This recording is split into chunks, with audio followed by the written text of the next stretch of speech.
فاسألوا أهل الذكر إن كنتم لا تعلمون۔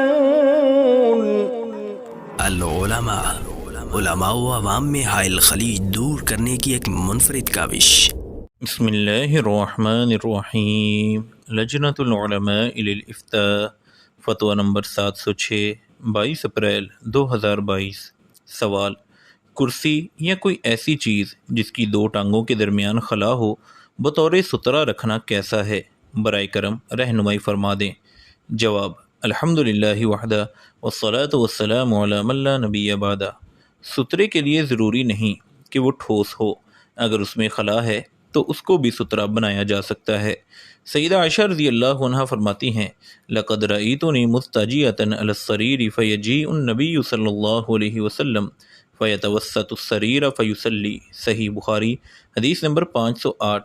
میں چارپائی پر لیٹی ہوتی اور رسول اللہ صلی اللہ علیہ وسلم اس چارپائی کے سامنے درمیان میں کھڑے ہو کر نماز ادا کرتے، یعنی آپ صلی اللہ علیہ وسلم نے چارپائی کو سترہ بنایا ہوتا تھا، حالانکہ چارپائی کے نیچے خلا ہوتا ہے، لہذا کرسی، چارپائی وغیرہ خلا والی چیزوں کو بھی سترہ بنایا جا سکتا ہے، اس میں کوئی حرج نہیں۔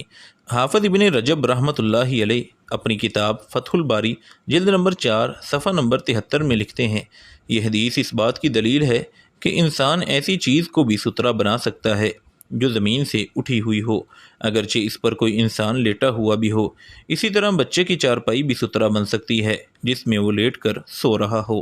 وآخر دعوانا ان الحمدللہ رب العالمین۔ مفتیان کرام فضیلت الشیخ ابو محمد عبد الستار حماد حفظہ اللہ، فضیلت الشیخ عبد الحلیم بلال حفظہ اللہ، فضیلت الشیخ جوید اقبال سیارکوٹی حفظہ اللہ، فضیلت الدکتور عبد الرحمن یوسف مدنی حفظہ اللہ، فضیلت الشیخ سید مجتبیٰ سعیدی حفظہ اللہ، فضیلت الشیخ ابو عدنان محمد منیر قمر حفظہ اللہ، فضیلت الشیخ حافظ عبد الرؤوف سندو حفظہ اللہ، فضیلت الشیخ ابو محمد ادریس اثری حفظہ اللہ۔